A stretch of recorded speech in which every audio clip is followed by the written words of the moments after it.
Bonjour à toutes et à tous et bienvenue dans ce 31e épisode de Small Talk About Drama. On est avec Liansu aujourd'hui. Hello 31, c'est beaucoup 31 déjà. On a bien bossé toute cette année.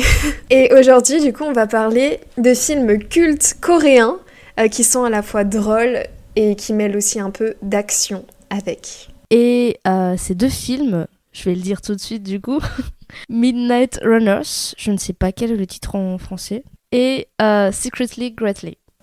Yes. Voilà. Donc Midnight Runners qui date de 2017, qui est un film donc de 109 minutes, c'est-à-dire un peu moins de 2 heures, disponible sur Kiss Asian, Drama Cool, Viki. Ouais, il est partout quoi. Et du coup, Secretly Greatly. Il est sur YouTube. Ah, il est sur YouTube. Ok.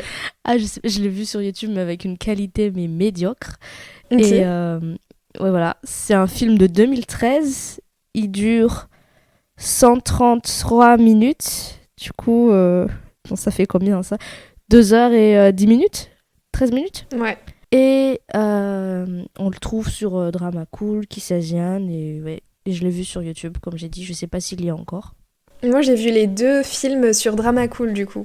Moi, j'ai vu sur Viki Midnight Runners. Et d'ailleurs, il est noté 9,7 sur 10. Ça fait partie des meilleures notes de Viki. Waouh. C'est rare que ça dépasse 9,6.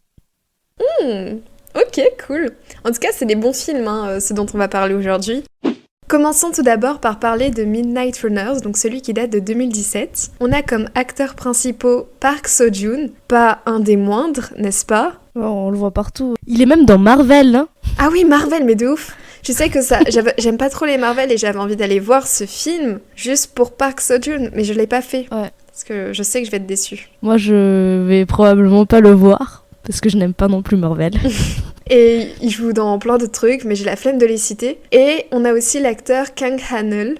Je sais pas dans quoi il joue, lui, par contre. Ah ouais. Il joue dans un film qui s'appelle Forgotten, dans Moon Lovers, dans Insider, dans... Ok, on a une sacrée liste, effectivement.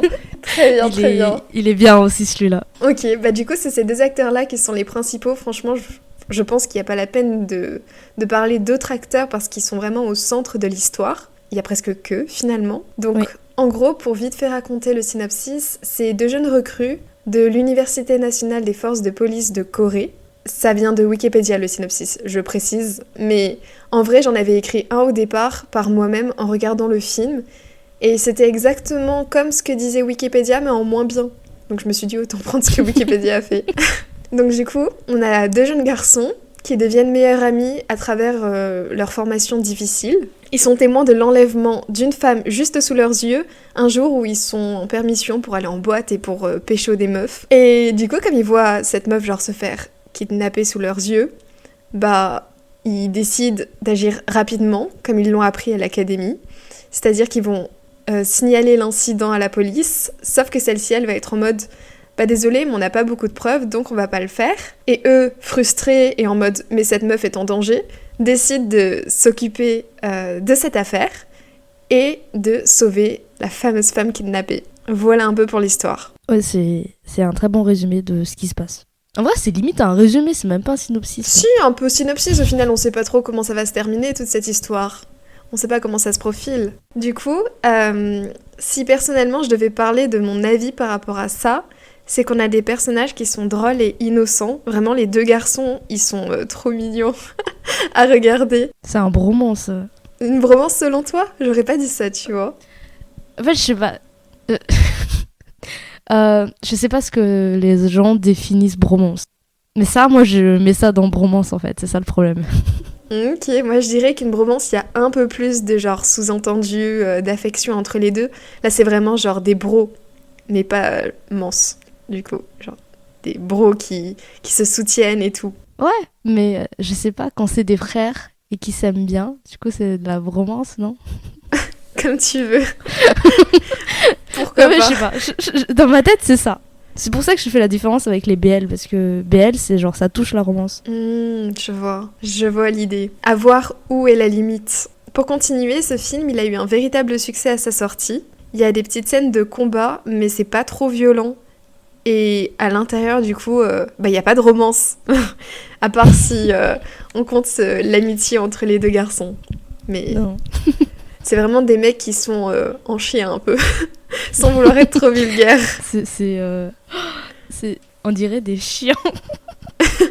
Mais de ouf. Mais un peu respectueux, mais un peu limite des fois dans leur comportement. Non, mais c'est le comportement, genre... je sais pas. Ils sont tellement immatures. Ouais, c'est ça. Ils sont très immatures. Et pour expliquer un peu l'enlèvement plus en détail, s'ils ont vu que la fille se faisait kidnapper, c'est parce qu'ils l'ont suivie parce qu'elle était mignonne.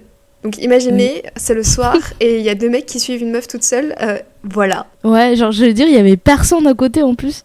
Oui, c'est ça. C'était une rue vide. Du coup, ça craint. Ce que je voulais dire du coup sur l'histoire, c'est que y a l'enquête policière que les deux héros mènent, c'est vraiment que de la chance, que des coups de bol. Ils ont une info, ça leur suffit à trouver 4 éléments pour pouvoir avancer dans l'enquête. Bref, je trouve que c'est un peu genre trop facile, mais en même temps c'est un film de moins d'une heure. Attends, moins de 2 heures. Moins de 2 heures, pardon, t'as raison. Je pense que les facilités dans les films, comme quoi ça va tellement vite. Ouais. Ils sont obligés. C'est obligé, effectivement. C'est pour ça qu'on fait des séries. Et du coup, je voulais juste, comme ça, vous donner une idée de la scène que personnellement j'ai trouvée la plus drôle dans ce film, dans Midnight Runners. C'est à un moment donné, en gros, quand ils sont à leur école de police, ils apprennent des choses et ils sont en mode « mais ça va jamais nous servir, ça sert à rien du tout, c'est nul et tout ». Quand ils sont à la recherche de cette femme kidnappée et qui cherchent des éléments pour la retrouver, ils vont à un moment rentrer dans une scène de combat avec des mecs et mettre en application en fait des techniques de combat qu'ils ont appris à l'école. Mais genre vraiment, le mec, c'est le héros, le deuxième héros, pas Park Seo-joon, pas celui qui est joué par Park Seo-joon, mais l'autre. Et lui, du coup... Ouais, pardon. Je connais plus Park Seo-joon que l'autre, du coup. Donc lui, il va genre, par réflexe, utiliser la technique qu'ils ont appris à l'école. Et ça va tellement bien marcher. Et les deux sont en mode... Ouais, mais ça a marché ce qu'on a fait! Non, mais regarde, c'est vraiment utile et tout! Et ça va tuer de rire. Voilà, c'était ma scène préférée. Moi aussi, c'est ma scène préférée. C'est la meilleure. Et en plus, ils l'ont mis dans le trailer, en fait. C'est ça que je trouvais ça un peu triste. Ah ouais, ils l'ont spoilé dans le trailer. Ouais, ils l'ont mis dans le trailer. En gros, genre, ils sont en mode... ils sont à l'école, ils sont en train d'étudier. Et genre, c'est le mec qui montre la prise. Ouais. Et genre, Park Seo-joon, il arrive pas à retenir son rire. Genre, il a une tête, il est mort de rire. Et après, il est en mode, ouais, jamais on va utiliser ça dans la vraie vie. Après, du coup, quand ils l'ont fait quand Kikranel l'a fait, ils étaient en train de se regarder en mode, waouh! Mais du coup, ils l'ont mis, genre, vraiment, ensuite dans le trailer. Genre, un coup, ils ont mis le truc et juste après, ils l'ont mis. J'ai pas vu le trailer, donc je savais pas. Du coup, toi, Liansu, t'en as pensé quoi de ce film? Alors moi, du coup, je l'ai vu 2 fois. Je l'ai pas revu une 3e fois pour parler d'aujourd'hui, parce que je l'ai déjà vu 2 fois quand même. Et les 2 fois, j'ai rigolé. Vraiment, genre, beaucoup rigolé. Après, je les ai regardés, genre, espacés de 3 ans, je pense. Ah oui. 2017, 2018. Ouais, 2-3 ans. Sinon, ouais, c'est un film très drôle, qui traite quand même d'un sujet très sérieux, et la partie drôle est sérieux tout au long du film. Genre, c'est pas genre séparé. Oui, les deux sont mêlés, contrairement au film dont on va parler juste après. Oui, et j'aime beaucoup déjà juste les 2 acteurs, mais les 2 acteurs, genre, dans les personnages qu'ils ont joués, c'est juste trop bien. Et par contre, comme ils étaient en train de suivre la fille... avant que la fille se fasse kidnapper, je me suis posé la question s'ils auraient fait pareil si c'était une autre personne, genre garçon par exemple, qui a été kidnappé. Bah, tu vois, je me dis, là, ils ont suivi une fille parce que c'était une fille. Donc, dans tous les cas, ils auraient pas suivi un mec, donc la situation aurait été différente. Ça veut dire que ils auraient dû voir un mec se faire kidnapper sous leurs yeux comme ça, sans qu'ils aient besoin de le suivre ou autre. Et du coup, là, on se demanderait... Est-ce qu'ils auraient essayé de sauver le gars? Je pense que oui. Moi, justement, je suis pas sûre à quel point ils seraient encore aussi, genre, motivés. Je pense qu'ils l'auraient fait, mais que la motivation serait moins forte. Parce que là, ils sont allés loin, genre, ils étaient, genre, blessés énormément. Ouais. Ils étaient c'était eux, Ils voulaient jouer les princes charmants, un peu. Ouais, oui. Sauver la princesse. Ouais. Du terrible dragon. Voilà. Il n'y a pas grand chose à dire de plus. Moi, je trouve ça cool qu'ils ont pu appliquer justement ce qu'ils ont appris à l'école Contrairement à Ouais. beaucoup de choses que certains apprendraient à l'école. Eux, ils l'ont juste appliqué et ça a marché, quoi. Ouais, on n'a pas tous cette chance. On n'apprend pas tous des Ouais. choses qui vont vraiment nous servir. Après, c'est des connaissances. Eux, genre, c'est vrai, c'est pas des connaissances, c'est des techniques. Enfin, je sais pas comment on appelle ça, mais... Ouais, c'est des choses pratiques. Ouais, donc c'est différent. Ouais, c'est vrai. Donc juste pour dire, si vous voulez voir un film d'action drôle, court, avec des très bons acteurs, Midnight Runners est parfait. Voilà. Et juste leur tête, en plus, genre... vous allez voir, là, sur le... Comment ça s'appelle, ces trucs-là? Genre, le visuel de l'épisode. Regardez-moi ces têtes. Est-ce que ça donne pas envie de voir ça? Juste, ça donne envie de rigoler. Juste. Comment on appelle ça? Le poster du film, avec juste leur sourire, me dit c'est pas sérieux ça, c'est drôle. Du coup, pour Secretly Greatly, on a, entre guillemets, 3 rôles principaux, mais on suit vraiment qu'un seul, réellement. L'amour de ma vie. Attends, c'est pas Kim In-gue? Ah, le pauvre. J'en ai plusieurs en fait. Du coup, on a Kim Soo-hyun. Le garçon, hein, pas Kim So-hyun, pour ceux qui confondent. J'ai longtemps confondu leur prénom, enfin leur nom. Il a joué dans My Love from the Stars. Je sais pas du tout ce que c'est. Tu l'as pas vu? Ça date de Non. 2012-2013. Super Non. connu le drama. Un extraterrestre qui vient sur Terre et c'est Kim Soo-hyun. D'accord, ok. Je vois le visuel. Je savais pas que c'était ça le titre. Moon Umbrella in the Sun. C'est pas un historique celui-là? Si, c'est un historique de 2012-2013 aussi. Ouais, parce que je sais qu'il est célèbre, mais je connais vraiment pas. Enfin, je sais juste visuellement ces dramas. Je les ai pas vus. C'est celui, j'en parle dans l'épisode de juste avant celui qui sort, donc lui, avec l'actrice Kim Yoo-jung. Ok. Dans It's Okay to Not Be Okay. Le drama que je n'ai pas vu non plus parce qu'il est que sur Netflix. Mais qui est très bien. Oui, très bien. On peut le voir aussi d'autres endroits, mais bon, voilà. J'ai pas fait l'effort. Et après, on a Lee Yeon-woo qui joue apparemment dans A Good Day to Be a Dog. Je sais pas Ouais. si tu l'as regardé, du coup. J'ai regardé le premier épisode, j'étais censée continuer après mon épisode sur Shainu, mais j'ai pas continué parce que c'est assez Ok. standard. Mais ouais, il est dedans. Ok. To the Beautiful You avec Sully et Chimino. Comment il s'appelle ce groupe? J'ai oublié. Et le même groupe Shiny. que... Oui, oui, c'est ça. Et après, dans The Scholar Who Walks the Night, avec Lee Jun-ki qui a joué dans Chronicle Dentals. Je sais pas si je prononce bien ce truc. Saison 2. Donc je pense que tu vois qui c'est. J'ai pas regardé saison 2. Ah, t'as pas vu la saison 2? Ah, je pensais Non, que t'avais vu la j'ai saison pas 2. trouvé sur... Ok. Il est sur Prime, je crois. Mais je l'ai pas trouvé. Ouais. Et avec Isuyuk dedans, les deux. C'est comme ça que j'ai découvert Isuyuk. Ouais, on revient toujours avec ce Ouais, mec. oui, tout le toujours. temps. Non mais c'est fou comment on fait des ronds dans nos épisodes. À chaque fois on revient aux mêmes bases. En même temps, tout s'entrecroise.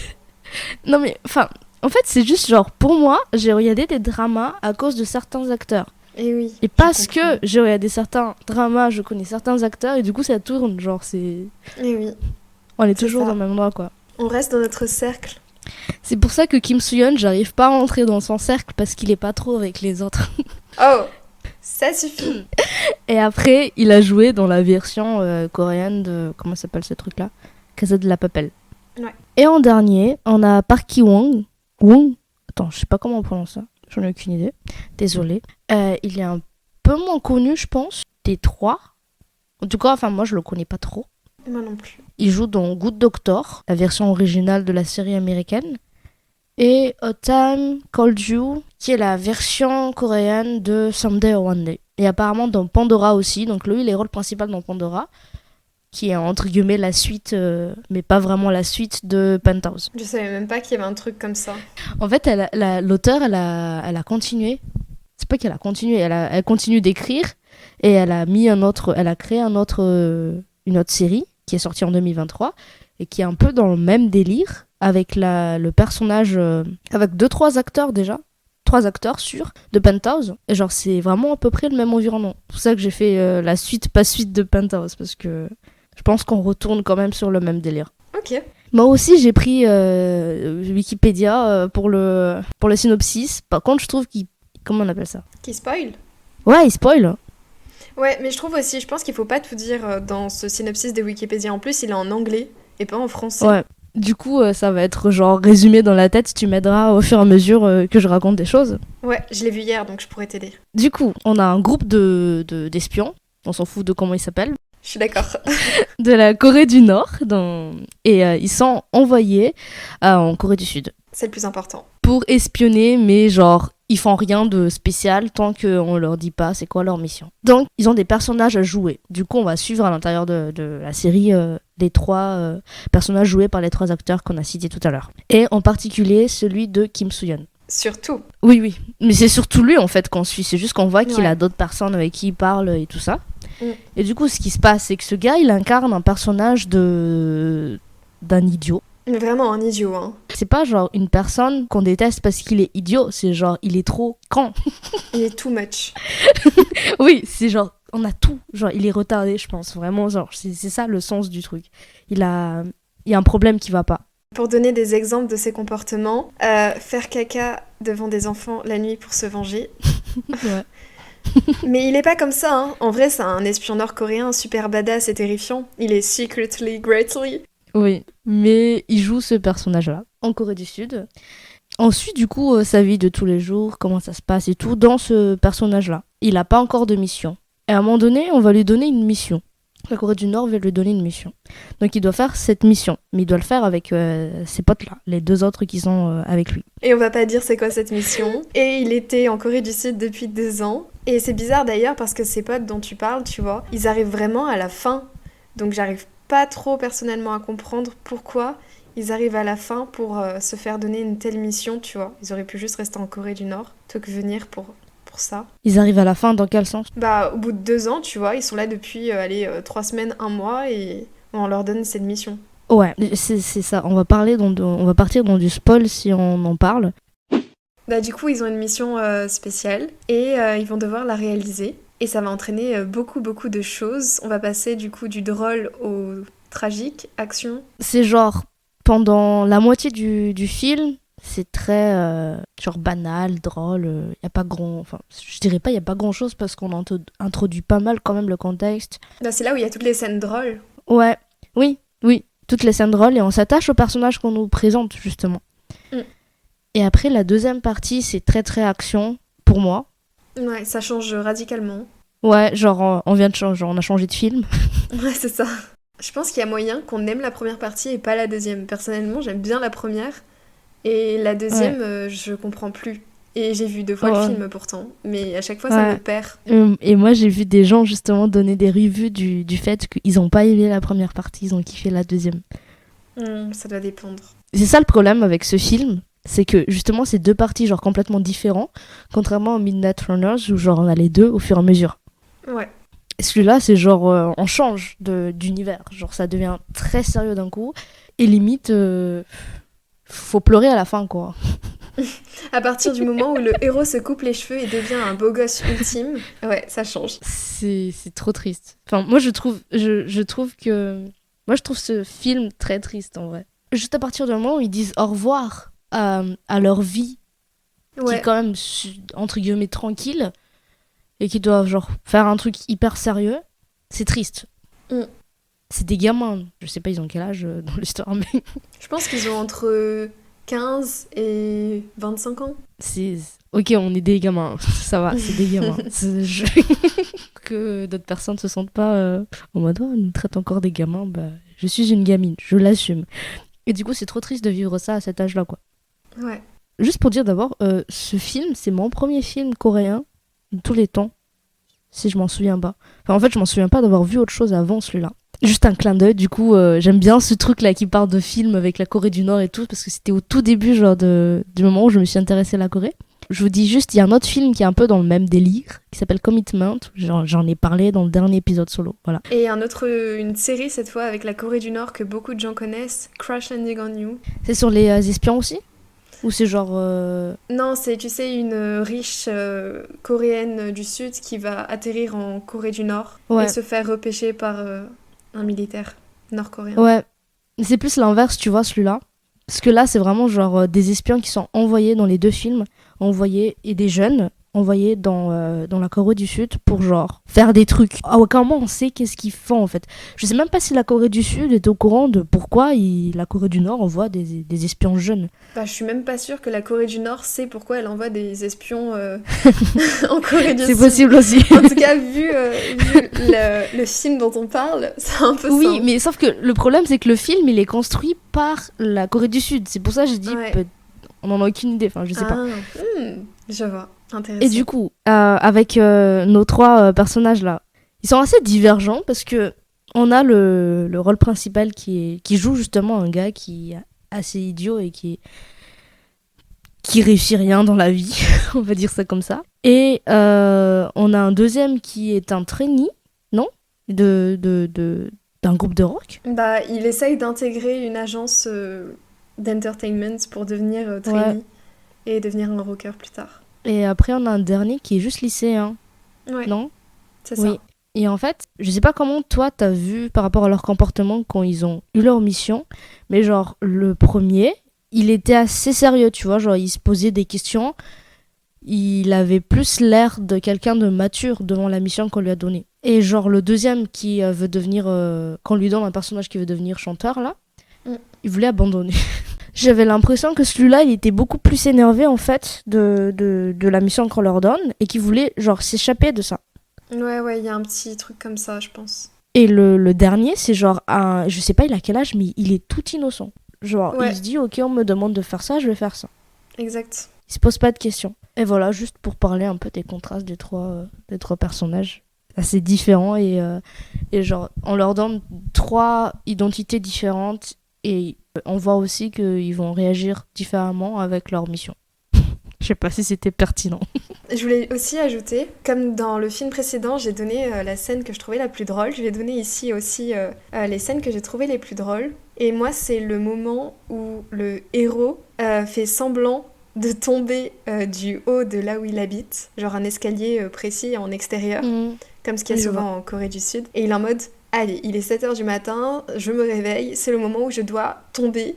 Et donc, il fait une chute, vraiment, mais genre, il fait des roulades et tout, il tombe par terre, il se ramasse la tête sur le sol, et c'est ça tous les matins. Et du coup, chaque scène où ça se passait, ça me faisait trop rire. J'étais en mode, ah, Kim Soo-hyun. Moi, je dirais pas plus drôle, mais genre, une des scènes que je kiffe de ce truc, c'est quand les trois, ils se retrouvent genre sur le toit. Il me semble que c'est sur le toit où le gars, le héros habite. Ouais, c'est ça. Et que genre ils font des trucs entre eux, ils parlent genre comme des gens normaux, tu vois.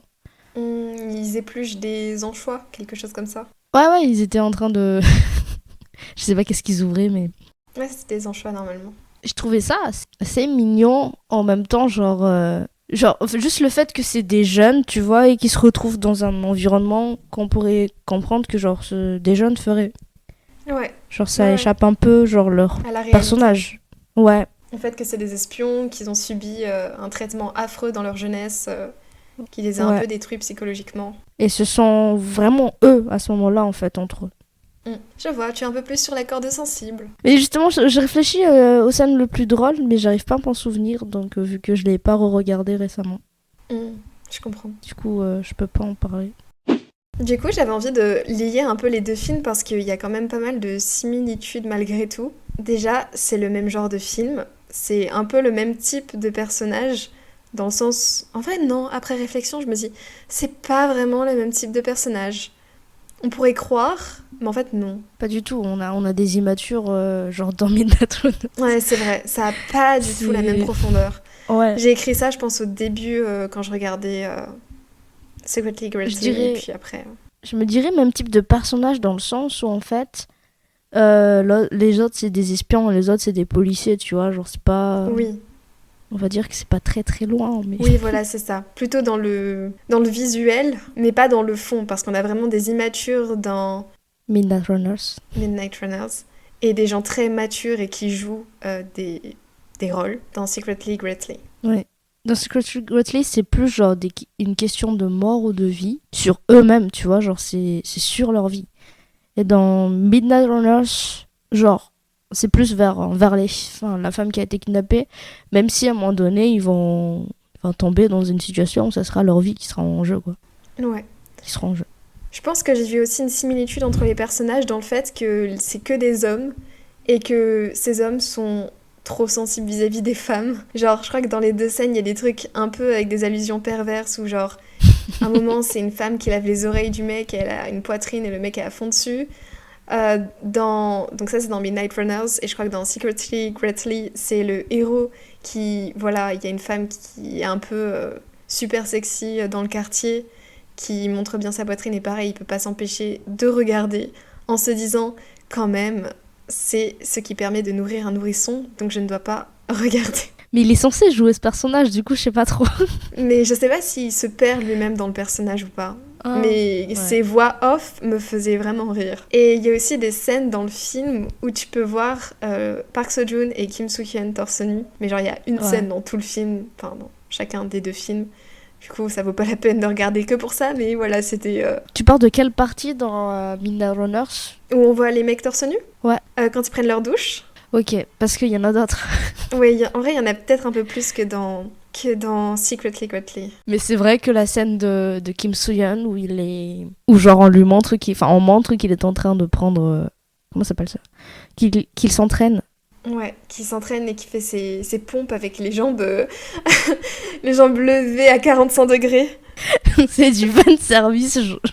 Ouais, de ouf. En plus, je suis sûre que juste pour cette scène, il a dû faire un régime intensif, mais de ouf, genre le pauvre. Ah, ça me fend le cœur. Ça se trouve, c'est un maquillage. Non, mais je crois qu'il y a vraiment ça, tu sais, que des artistes, enfin des acteurs coréens, genre se préparent, mais 2 semaines juste pour une scène où on voit leur torse. Et je trouve ça vraiment trop triste. Et encore, j'ai dit 2 semaines, des fois ça peut être sur des mois, tu vois. Des mois d'entraînement pour avoir juste une scène visuellement stylée. Genre là, il doit jouer le nord-coréen badass. Donc c'est important. En fait, c'est triste parce qu'en fait, ils peuvent très bien mettre un truc pour faire genre il a des abdos énormes. Juste pour la scène, tu vois. Ouais, c'est vrai. Mais nous, on veut du réel, Yansu. On veut du concret. On veut pas mentir aux spectateurs. C'est censé être ses vrais abdos. Donc, il doit aller travailler. Trop triste. Ouais. Voilà, du coup, pour ça. Mais après, pour la différence, on a déjà dit tout à l'heure que Midnight Runners, c'est genre couplage comédie et sérieux tout au long. Et que dans Secretly Greatly, genre, on passe d'un environnement comédie et d'un coup un environnement action. Exact. J'ai l'impression qu'on a fait un peu une dissertation de français. Mais ça ressemble à ça, un commentaire de... Tu sais... Ouais, de ouf. Comme au bac. J'étais pas douée à ce truc à l'époque, mais je trouve qu'au fur et à mesure... Tu trouves qu'on s'améliore ? Je pense que si, parce que, tu vois, genre sans même m'en souvenir du film, genre juste essayer de me souvenir de qu'est-ce que j'ai pu voir genre dans le film sans regarder, je suis capable de faire une dissertation. Genre... Alors qu'en français, c'était... je devais lire le texte plusieurs fois avant de sortir quelque chose. Au moins, je commente rien du tout, tu vois. Mais tu vois, là, ce qui est bien, c'est qu'on n'est pas jugé par un professeur, on est juste jugé par les gens qui nous écoutent. Mais nous, on pense que ce qu'on fait, ça passe, tu vois. Genre, on l'organise comme on veut et on n'a pas de notes, exactement, ça change tout. On va pas partir en échec scolaire parce qu'on a mal fait notre épisode de Small Talk About Drama. Moi, je pense quand même que ce qu'on fait, on l'a appris à l'école. Ouais. Je pense pas que c'est arrivé tout seul. Ça nous a un peu aidé, quoi. Pour structurer et tout, même si des fois, bon, ça manque de structure, mais on tend vers. Oui. Eh bien, voilà pour cette présentation des 2 films, Midnight Runners et Secretly Greatly. On espère que ça vous a plu, ça change des épisodes de d'habitude parce qu'on est beaucoup sur, en vrai, des trucs un peu romantiques, un peu standards, ou des trucs récents. Là, c'est ancien. 2017-2013, il y en a un, ça fait plus de 10 ans, et l'autre, ça fait 8 ans. Enfin non, 5-6 ans, pardon. Donc, en vrai, ça date, même si on n'a pas l'impression. Dans ma tête, je reste bloquée en 2020. Du coup, pour moi, c'est il y a 3 ans et 7 ans, mais non, on est en 2024 maintenant. Donc ça fait plus que ça. Moi, je suis bloquée en 2015. Ah, c'est un peu plus terrible alors. Ouais, attends, je dirais plus 2018 parce que, genre, niveau K-pop, genre, je suis restée... loin. Je vois. Merci d'avoir écouté l'épisode jusqu'à la fin. Oui, merci beaucoup. On vous dit au prochain duo ? Ouais, au prochain duo. Toi, tu vas faire quoi la semaine prochaine, Yansu ? Je vais rien dire. Très bien. En tout cas, pour mon épisode solo, ce sera sur l'update des webtoons que je lis. Et ça va être encore un épisode super complet. Je dirais pas long parce qu'il fait 20 minutes. J'espère que vous êtes aussi enthousiaste que moi à cette idée vu que ça parle pas de drama. T'as la foi avec les webtoons. Ah mais si tu savais, je n'arrête pas. Je passe mes soirées J'arrive pas. à en lire plein. Et Oui, au revoir bye bye. à tout Au le revoir. monde. À la prochaine fois.